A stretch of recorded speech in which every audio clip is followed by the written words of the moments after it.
Good evening and welcome to Tucker Carlson Tonight. As we reported on Friday, Joe Biden was suffering from such severe dementia during the 2020 presidential campaign that his wife and his staff medicated him before his public appearances.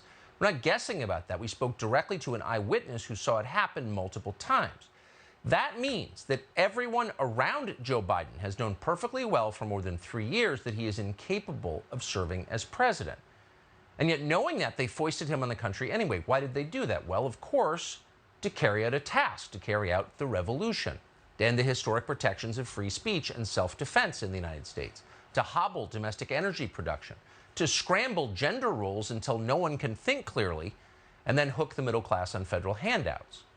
That was his job. Like certain species of marsupials, Joe Biden's task was to do one big thing, in his case, change the country forever, and then disappear. We've reached the disappearing part right about now. Democrats would like Joe Biden gone soon. He's no longer useful to them. He's just embarrassing. He shakes hands with thin air. He compliments the Holocaust on state trips to Israel. You can't do that.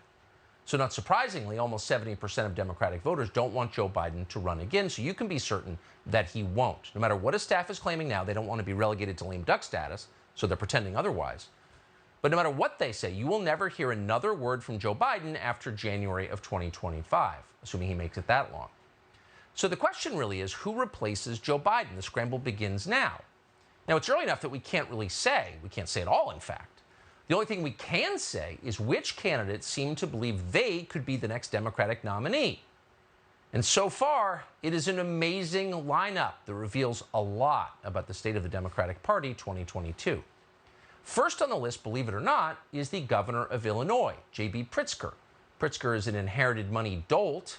He's impressed not a single person who knows him, but he yet spent more than $171 million of his family's money to get a job that he does not seem to enjoy and certainly isn't very good at. J.B. Pritzker is one of the last people on earth who should be running anything, and yet somehow he's convinced himself he's going to be the next president. Here's J.B. Pritzker in New Hampshire in June. The Republican game plan is to blame the hardships imposed by a deadly global pandemic on those who were following facts and science. They want to cast obvious solutions to everyday problems as something exotic or woke. They're hoping, as the old story goes, that no one is willing to say that their emperor has no clothes. Well, New Hampshire, I'm here to tell you the GOP is naked and afraid. Imagine the consultant who convinced J.B. Pritzker to leave his collapsing state and head to New Hampshire because really, you could be president, J.B. So he's running. Who else is running? Well, if you want to know the answer to that, look around and ask yourself which elected Democrats are attacking Ron DeSantis. He's the candidate they think, many of them believe, they will face. So who's attacking Ron DeSantis? Well, here's California Governor Gavin Newsom. He's got a new ad in Florida. Watch. So let's talk about what's going on in America. Freedom, it's under attack in your state. Republican leaders, they're banning books, making it harder to vote, restricting speech in classrooms, even criminalizing women and doctors. I urge all of you living in Florida to join the fight. Or join us in California, where we still believe in freedom. Freedom of speech, freedom to choose, freedom from hate, and the freedom to love. Come join us in California. Leave Florida. He's got some huevos. You got to give him that. Gavin Newsom then gave a television interview, not saying he's running for president, but suggesting that maybe you speculate about it. Watch. You know that image of you walking to the White House got a lot of attention, and you know that you're not going to announce your presidential run on this show unless you want to and really make news. But we know that you've said in every single possible way that you're not running for president. I'm going to say it in a foreign language. I mean, so maybe someone pays attention. He's walking outside the White House without his jacket on, flexing a little bit, and those teeth. Where did he get those teeth? We'd like to know the man who installed them. So those are the two most prominent people as of tonight who apparently believe they can replace Joe Biden. That would be the governor of California, Gavin Newsom, and the governor of Illinois, J.B. Pritzker. Now, if you're not laughing right now, you're dead inside. Not least because of the way they look. And yes, appearance not simply matters to the Democratic Party, it is determinative. That party has spent the last decade telling us that white men are evil. White men must be removed from positions of leadership except within their party, where white men continue to run everything. What does that remind you of? It's kind of like flying private to the global warming summit or going maskless as you enforce COVID mandates, both of which J.B. Pritzker and Gavin Newsom have done. So they've passed the hypocrisy test already. But as long as the anti-white party is going to ignore highly qualified leaders of color like Stacey Abrams or Tierra Mack of Rhode Island, and instead continuing to run white men, you think they could at least pick non-ridiculous white men, but no. Instead, they are getting behind the two guys who run the most dysfunctional states out of 50. How do we know that? By what people do. Ignore what people say. Be more like your dog. Watch actions. Ignore words. More people are emigrating from California, which is to say fleeing from California, than from any other state in the country. And some of them are literally running to Mexico in the middle of a drug war in search of a better life. And they're getting it. That's the thing. Californians now pay more income tax than any other state, and yet there's more poverty in California than any other state. California leads the nation in homelessness. They are everywhere. Check an overpass in LA County. People living under it, American citizens. In the last 2 years, murders in LA went up by 35%. Already in the first half of this year, homicides in Los Angeles have set a 15-year record. You're going to run on that, Gavin Newsom? They're robbing trains in your state like it's 1880. And then there's Illinois. And we don't want to be mean. Both are great states. Nice people, the ones who haven't yet moved to Florida. It's about 4 of them left. Illinois ranks 3rd in net migration. New York's in the middle between California and Illinois. The Chicago-Naperville area lost 107,000 people just last year. That's one of the highest losses for any metropolitan region in the United States.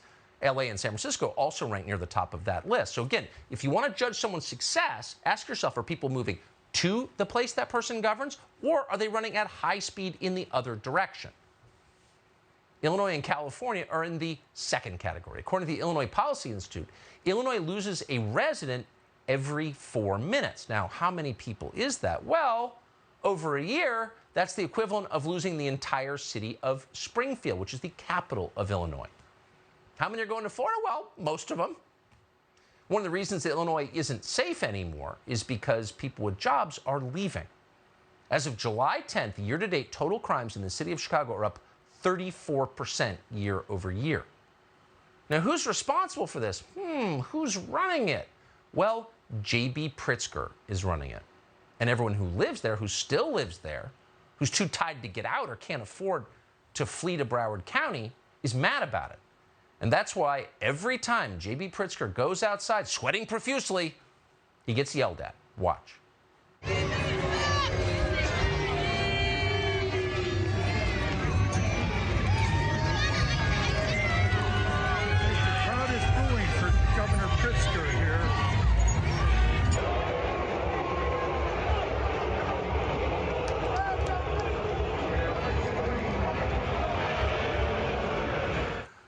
There he is, the mascot outside.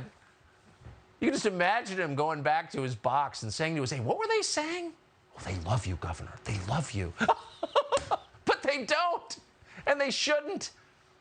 Under J.B. Pritzker, Illinois has become much poorer, much more dangerous, and much less free. The violent crime rate in Chicago has increased by nearly 40%. Again, his state. So what has he done about that? How many lives has he saved? No. You know the real problem, says J.D. Pritzker? It's law-abiding people in Indiana who own guns. It's your fault. Watch. It is devastating that a celebration of America was ripped apart by our uniquely American plague. A day dedicated to freedom has put into stark relief the one freedom we as a nation refuse to uphold, the freedom of our fellow citizens to live without the daily fear of gun violence. It's the 4th of July, a day for reflection on our freedoms. Our founders carried muskets, not assault weapons. And I don't think a single one of them would have said that you have a constitutional right to an assault weapon with a high-capacity magazine. Ooh. Haranguing the public. People who've done literally nothing wrong except try to protect their own homes from the criminals that J.D. Pritzker has loosed on the state of Illinois. No wonder they're screaming at him. He doesn't punish criminals. He attacks law-abiding citizens instead. And that's a theme with Pritzker. He's the one who imposed a mask mandate on schools in the state based on precisely zero scientific evidence. None. And parents understood it. Their kids were being destroyed by this. So here's how parents in Naperville reacted earlier this year. Watch. Why? Why are you continuing to enforce a mandate that has been ruled null and void? This type of evil is exactly what the law was intending to constrain, yet you continue to perpetrate this evil. The judge's words, not mine. Where's our family choice? You want your kids to wear masks? Then give them masks. You want your kids to take their masks off? Then take their masks off. It really is that simple. You have harmed her so much with this. Everybody talks about everybody's got to be safe, everybody's got to have everything, and we've left so many children behind. She was going to be able to see other kids' smiles, that kids would be able to understand her, and she would stop being picked on because they could not understand her through her mask, because her speech has been delayed even more than her special needs. I will never forgive myself for not fighting more. I feel that I have failed her for not fighting more. So you'd think if you'd inherited as much money as J.B. Pritzker has, billions, you would need to listen to the teachers' unions. You fund your own campaigns. Why do you care what the teachers' unions think? Which ironically are the national focus of anti-children policies. Find anybody in America who dislikes children as thoroughly and intensely as the teachers' unions do, and that person should be in jail. But J.D. Pritzker not only listens to the teachers' unions, he is their slave. So once you start thinking irrationally, and once science has no bearing whatsoever on your public health policy, God knows where you're going to wind up. In J.D. Pritzker's case, he banned families from stepping on boats because it was dangerous. Watch. It is restricted to 2 people per boat. It's not, you can't have 5 people or 10 people in a boat. So if it is a family of 4 or 5, like husband, wife, and kids, they're going to have to pick 2 of them at a time. They to would, go on yeah, the boat. yeah. Okay. Yeah. Hey, Greaseball, where did you get the right to tell me how many people can come on my boat? Nobody asked that question. Well, really? It's on the boat or on the dock? Nobody said anything. And so J.B. Pritzker kept going, listing with consultants. They love you. But nothing changes the bottom line fact. Gavin Newsom and J.B. Pritzker run the dirtiest, most dangerous states in the country with the worst cities. Chicago, San Francisco, Los Angeles, great places, all places that have been destroyed. And on the basis of that record of destruction, they've become convinced they run the country. They need to be president. Now, if that's not hilarious, what is? These are ridiculous people. Newsom looks like an ad for a plastic surgery clinic. Ah, look at the teeth. J.B. Pritzker can barely walk to the podium. So again, who's the consultant who managed to keep a straight face while telling J.B. Pritzker he could be president? We'd love that man's name. People love you, J.B. You can do it.